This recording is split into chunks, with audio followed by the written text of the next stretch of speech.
बीमार हूं। कोई काम का मूड नहीं होता तो कहते हैं बीमार हूं। हदीस पाक का मफहूम है कोई बीमार ना हो और वो अपने आप को बीमार बताए तो गोया कि वो अल्लाह पे तोहमत लगाता है, इल्जाम लगाता है। क्योंकि बीमार करना किसका काम है?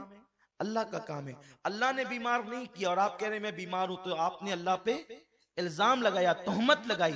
जैसे अगर मैंने नहीं मारा आपको और आपने कहा कि सैयद साहब ने मारा, तो आपने मुझ पे इल्जाम लगाया। आप मुझ पे इल्जाम लगाएंगे तो मुझे अच्छा लगेगा? नहीं। तो आप अल्लाह पे इल्जाम लगा रहे कि मैं बीमार हूं, जबकि उसने बीमार नहीं किया।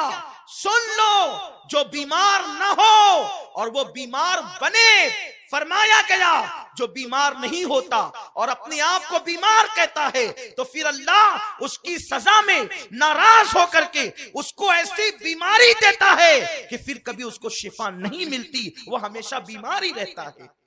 इसलिए कभी बीमार न बनना, जाली जाली झूठे झूठे बीमार न बनना, झूठ मूठ के बीमार न बनना, बल्कि बीमार हो भी जाओ जब तक कोई पूछे नहीं तब तक बताना नहीं। क्योंकि जब कोई बीमार होकर भी अपनी बीमारी नहीं बताता तो अल्लाह फरिश्तों से कहता है देखो मैंने बीमारी दी फिर भी ये छुपा रहा है। यार की शिकायत नहीं करता, महबूब की शिकायत नहीं करता, अल्लाह की शिकायत नहीं करता, तो अल्लाह तबारक व तआला उसे तंदुरुस्ती अता करता है।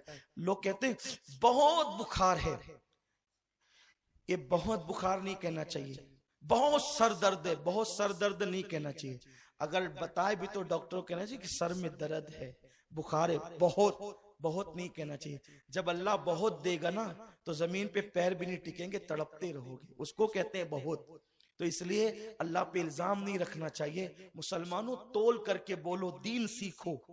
तो अर्ज ये करने चला था कि औरतें फर्क करती है ससुराली रिश्ते में और अपने रिश्ते में। अगर औरत ससुराल वालों को भी अपना ही समझे तो मैं समझता हूं कि 80% झगड़े खत्म हो जाएंगे। 80% झगड़े। औरतों को सबसे ज्यादा दुख और तकलीफ और परेशानी सास से होती है, उनके लिए सबसे तकलीफ देजात अक्सर सास होती है। लेकिन अगर औरतें ये समझे कि ये सास अगर ना होती तो मेरा शौहर कहां से आता, सास ही के सदके में तो शौहर मिला है, उसी के बेटे का नाम शौहर है ना। लेकिन औरतें बहुत छोटे दिमाग से काम लेती है, उनको समझना चाहिए कि सास भी आपकी माँ की जगह है। एक शख्स ने अपनी बीवी से पूछा कि बीवी ये बताएं कि सबसे दुनिया में खुशनसीब औरत कौन है, आप बता सकती हैं कौन है? तो उस वक्त उसकी बीवी ने जवाब दिया कि दुनिया की सबसे खुशनसीब औरत का नाम हव्वा है। शौहर ने ताज्जुब से कहा वो कैसे?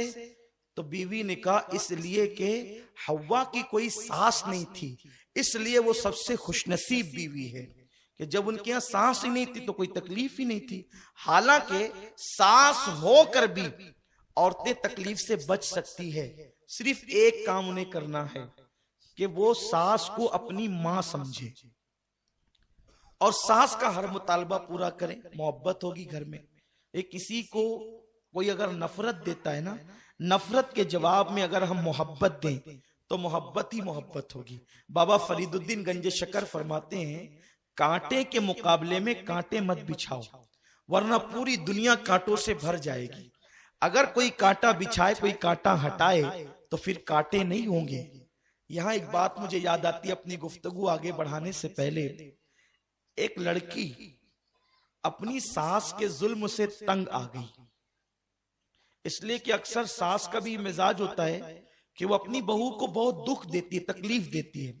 लेकिन मैं जो सास यहाँ मौजूद है, जो मेरी बूढ़ी माएं बहनें यहाँ मौजूद है, जो सास बन चुकी है, जो अपनी बहू को तकलीफ देती है, मैं उनसे सिर्फ इतना कहना चाहता हूं कि अगर उस तेरी बहू की जगह तेरी बेटी होती तो क्या तू उसके साथ भी ऐसा ही करती?